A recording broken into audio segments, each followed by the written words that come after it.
stage Pete Butler.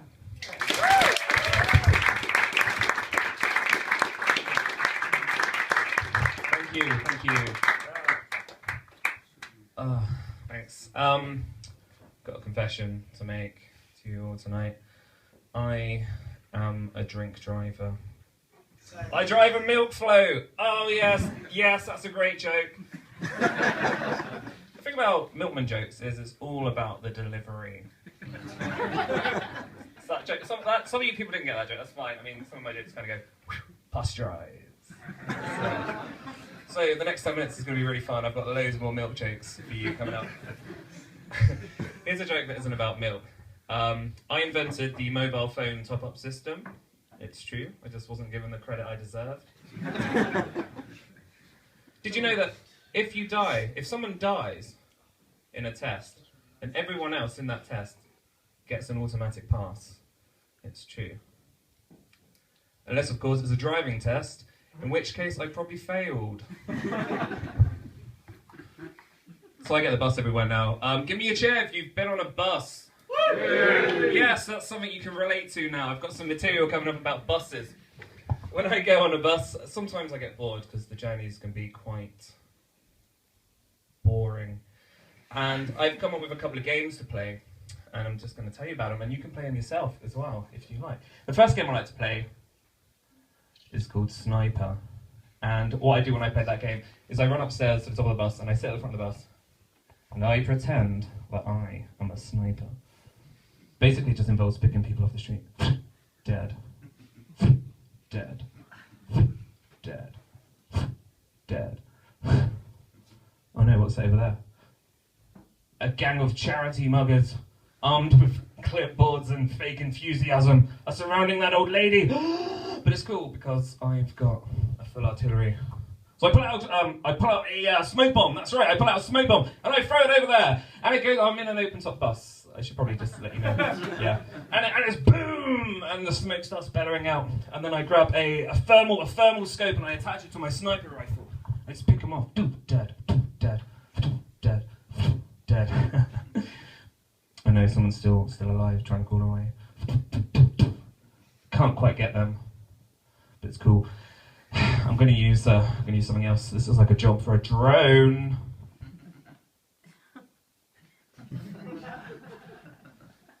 Boom! Yes, they're dead. I've got them. I run up and down the aisle of the bus doing like a lap of victory, high-fiving everyone. They are looking at me weird. They don't know what's going on. They clearly don't appreciate me for my kind of marksmanship. The other game that I like to play is pretty similar to Sniper, but instead of being a sniper, I'm a sex god. I fuck you, I fuck you, I fuck you, I fuck you! You'd get it, she'd get it, they'd get it! I'll be honest, I'm quite generous at this game, and I'm all about equality. I'm all about equality. Oh look, there's the old lady from my first joke, and she's got a carer of, I'll fuck both of you, you're both gonna get it, boom! What's that over there? A group of feminists protesting they want more equality. I'll fuck them all, jump up on the love bus, yes, let's get it going. Fuck you, I fuck you, I fuck you, I fuck all of you. She'd get it, he'd get it, she'd... She's not gonna get it. There's no way that any woman is gonna want to have sex with a man that sits at the front of the bus going, fuck you! You'd get it. Yeah, I fuck both of you. Ah. That was a machine gun impression. That wasn't my cum face. Actually, it's quite similar to my cum face. So no one's going to sleep with a man that plays those kind of games. Games based on rape and murder. Ah, is that something that you look for in a man? Sometimes. It's weird because it's how I met my other half. She was playing a similar game on an opposing bus. So I was like, fuck you, I'd fuck you. And she was like, I'm going to make your life hell. I'm going to make you wash up. I'm going to nag at you. And at some point we kind of pointed at each other and we just fell in love. And we've been together ever since. Thanks, yeah. We're engaged now. I got it right the second time. We went to Paris and we got engaged on the Eiffel Tower. That's romantic, isn't it? Yeah. The first time, I thought it'd be romantic to write a marriage proposal on my knob. Will you marry me?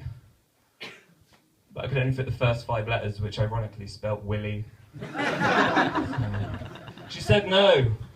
She said no, which was embarrassing, not just for me, but for the family, the waitress, everyone else in the restaurant.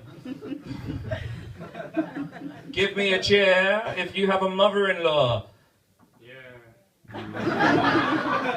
You're gonna love this. I've got a mother-in-law, to be. Essentially, she's, for the sake of this, she's my mother-in-law. And let me tell you a bit about my mother-in-law. My mother-in-law, she really likes me, which makes it really hard to write mother-in-law jokes. Because I'm a white heterosexual. I had to write this down to remind myself. I'm a white heterosexual fat British male. I don't have much else to talk about. I haven't got a kind of cool comedy angle. Here's a joke about being heterosexual. Hi, I'm Pete. I like my drinks like I like my women. Whiny. Here's a joke about being white. Oh man, it sucks being white. I recently went to a hip-hop karaoke night in Brixton, London, and did a load of NWA songs, and they kicked me out. Upon leaving the venue, I turned around and I said, "Fuck this police." Thanks. Okay, Pete's... here's a joke about being fat. Pete's in the house, the Waffle House. I recently went to see the doctor, and she said to me, "Pete, you're so fat. You're gonna die soon. Seriously, get some exercise." So I did. I went to the gym and It's really hard to write jokes about exercise. It's exhausting.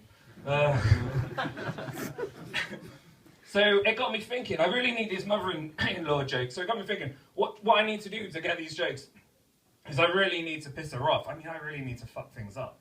So the next time I went around her house, I stood outside in her garden for about 5 minutes, just in a pile of mud, just getting my shoes all nice and muddy, so I was like muddy bubbles popping out the side. And then I walk around her living room. Yeah, it's quite harsh, isn't it? So I'm walking around, just getting mud everywhere, popped out a little moonwalk, or tried to pop out a little moonwalk, jumped on the sofa, flung my shoes over onto her favourite little armchair. This is awful. She comes in, gives me a cheeky tut, and says, "Oh, don't worry about it, Pete. I've got some new cleaning products that I won in a raffle. I've been dying to try them out." Damn. She then comes in a little bit later with a cup of tea and a slice of homemade cake. "I throw that cake against the wall. This cake is shit." She gets up, leaves the house, buys me a fresh cream cake from the bakery across the road. Man, it's hard. It's hard being a dick. But I continue. I have to lower myself. I have to up it a level somehow. So I'm sitting there with my cream cake, and I point to her Cliff Richard calendar on the wall, and I bring up the Operation U-Tree allegations. Like, he's a wrong un, isn't he? Look at him, shirtless, laying on the bonnet of an MG. I bet that was taken outside of a school. And I really hate myself, but I've just got to continue. You know, when the police spoke to Cliff about the allegations, he told them that he had never, ever spent time alone with a child. Never, ever spent 1 minute alone with a child. And he knows this because he remembers. It's something that's on his mind. Who's never spent time with a child? He is a wrong... He's a wrong un, and he's going to get sent to jail. And I said, and what we need to do is we need to burn his calendars, we need to burn his CDs as well. You know, when you buy merchandise of Cliff Richard, what you're doing is you're supporting this evil crime. She got up and left the room, and I was thinking, yeah, it's harsh, Pete. It's harsh. You're probably upset. She's probably in there crying now because of something I've said. It's awesome. Great, she's bound to hate me now. We've got some jokes coming. I run around the living room, high-fiving the cat. She doesn't know what's going on. All of a sudden, my mother-in-law comes back in with a t-shirt, and she says to me, "You've just reminded me, I think you left this here before you moved out." She holds the t-shirt up. It unravels. "No, it's my Lost Profits t-shirt that I lost and I didn't care about." Oh, it's all turned around on me now. So I said to her, why do you hate me? Or what's going on here? She goes, I don't hate you. I love you. You're like a son to me. And I'm like, well, do you know, I need you to hate me because I want to do stand-up comedy. I want to make jokes about my mother-in-law. I want to hopefully further my career in this field. Do you know what it's like to go on stage and have no one laugh at your jokes? No? Well, I do. I need some jokes. She said to me, how can I hate you? How can I hate you? You've taken my daughter away from me. She's really annoying. I love you. So that's why I can't tell any mother-in-law jokes. That's really pissed me off. So I didn't really know what else to say. Sorry.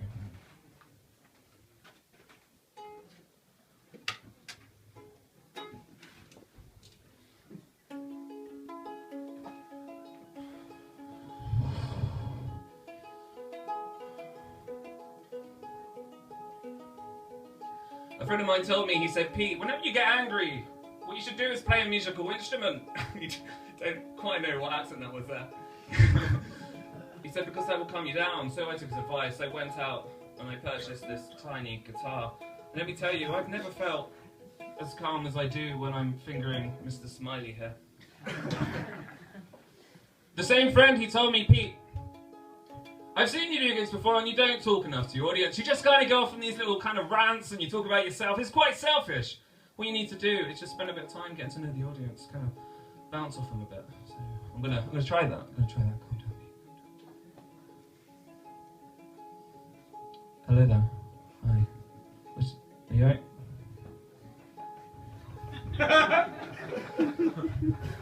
It's good chatting to you.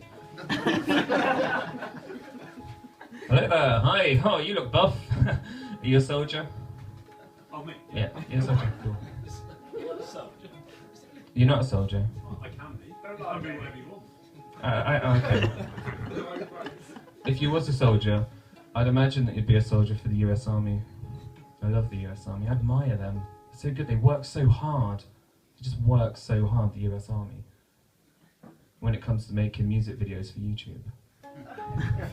People are dying! War is happening! But the US Army still manages to find time to dress up like Shakira and twerk across a minefield. It's beautiful. It's beautiful. Hello there, sir. Hi. What's your favourite musical? I love Chicago. Chicago is my favourite musical. I was recently up into Wales Road and I saw the building, the Chicago building that shows Chicago, and you can tell it's the Chicago building because it's got a big sign on it that says Chicago. So I went in and I watched the show, and it was shit. Firstly, the dancing was awful. There was no choreography. It was just people, I don't know, grinding on a chair. Secondly, the music was terrible. It wasn't even the music that we all know and love from Chicago. It was just Justin Bieber. And thirdly, like everyone there, the cast, the crew, everyone was drunk. Don't go and see it. That's my bit of advice for you. If you're going to take anything away from tonight. So. Hello there. Hi. How are you? I'm talking to the lady behind you. Okay. Now I've noticed while I've been up here that you've not stopped looking at me since I've been here, and I know what's going on. It's fine. I appreciate it. I'd like to dedicate a song to you. It's a song about interacting with me and you. Okay. This is for you. Oh, it's my last bit though. Yeah.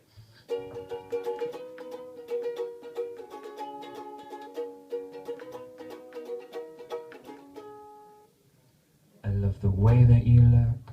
I love the way that you smile when you're looking at me, watching you.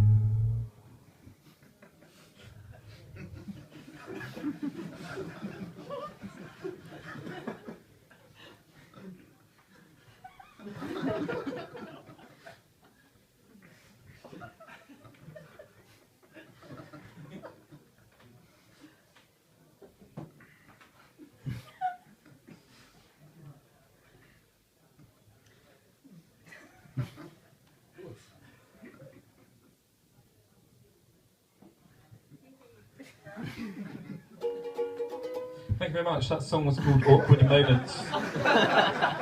Thank you, I'm Pete Butler. Enjoy your evening.